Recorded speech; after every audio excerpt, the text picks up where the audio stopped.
किसान भाइयों, केंद्र सरकार ने जो कानून पिछले जून महीने में ऑर्डिनेंस जारी करके बनाए, उसके खिलाफ सारे देश में अब आंदोलन खड़ा हो गया है।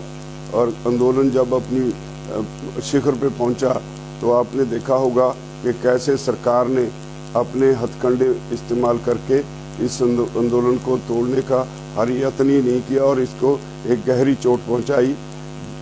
ये बात आपके समझने की है कि हमारे लिए एक बैरिकेड लगाया गया, जहाँ से आगे हम नहीं जा सकते थे, लेकिन सरकार हमसे 17 दिन बाद 13 दिसंबर को कुछ लोगों को दिल्ली की तरफ से लाके उन्हें बिठा दिया। उनको कोई बैरिकेड उनके सामने नहीं लगाया गया और उन लोगों के साथ ही ये सारी साजिश रची गई।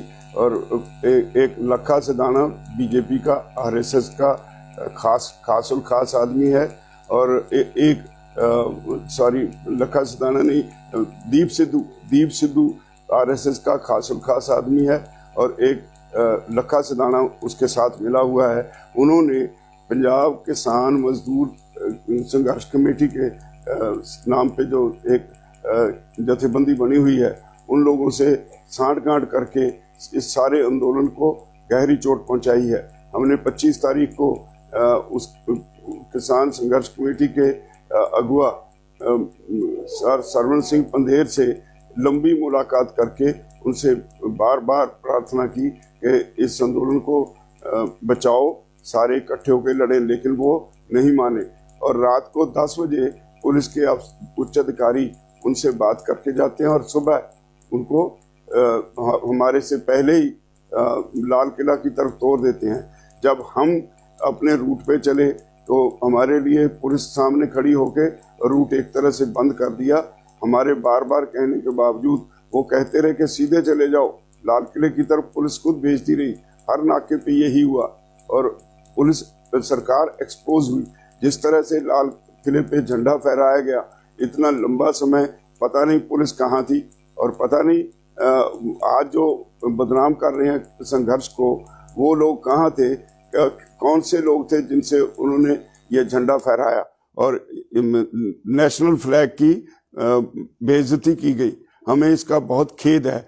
हमने, हालांकि हमारी इसमें कोई गलती नहीं, क्योंकि आंदोलन की शुरुआत हमने की थी, इसलिए कल हमने प्रेस कॉन्फ्रेंस करके इसके लिए भी अपनी इखलाकी जिम्मेवारी समझते हुए माफ़ी मांगी देशवासियों से कि अगर किसी ने भी इस आंदोलन का नाम लेके नेशनल फ्लैग की बेअदबी की है तो हम उसके लिए हमें खेद है।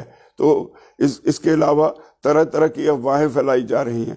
किसान आंदोलन किसानों का है और किसानों के भविष्य की बात है, और इसमें कुछ स्पीचेस हमारी, उसमें एक एक लाइन उठा के हरियाणा में हमारे भाइयों को भड़काया जा रहा है।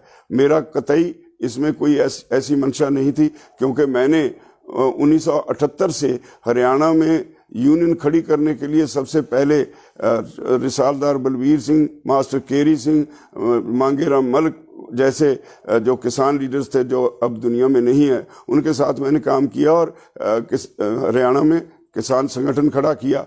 और ये कैसे हो सकता है कि मैं हरियाणा के अपने ही भाइयों के खिलाफ कोई बात कहूँ?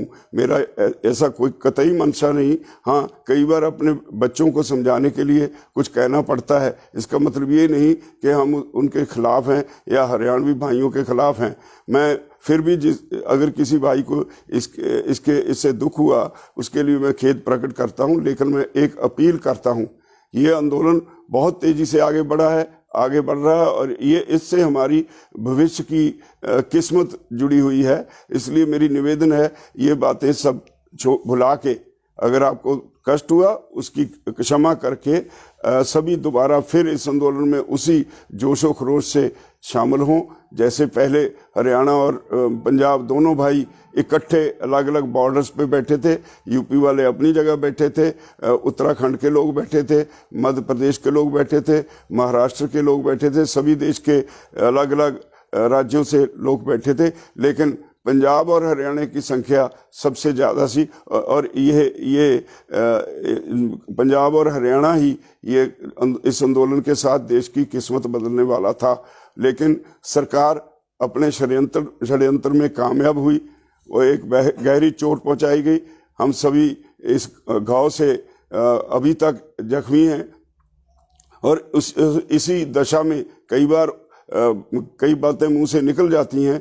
मैं समझता हूं मेरे सारे भाई हैं हरियाणा वाले, वो मेरी इस बात को समझते हुए मेरी इस स्थिति को समझते हुए दोबारा इस आंदोलन में गांव-गांव में प्रचार करके लोगों को इसमें और तेजी से, पहले से भी ज़्यादा जोर से इसमें शमूलियत करें ताकि सरकार अपने षड्यंत्र में कामयाब ना हो सके। और अभी हमने 26 जनवरी के बाद एक पश्चाताप भी किया।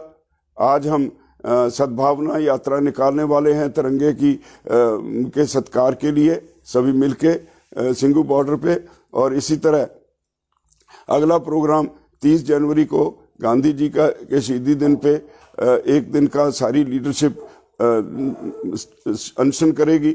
और 1 जनवरी का प्रोग्राम फिलहाल इसीलिए क्योंकि कन्फ्रंटेशन का माहौल सरकार बना रही है, इसीलिए हमने पोस्टपोन कर दिया है। तो मेरी सभी भाइयों से निवेदन है, मेरी इस बात को गंभीरता से लें।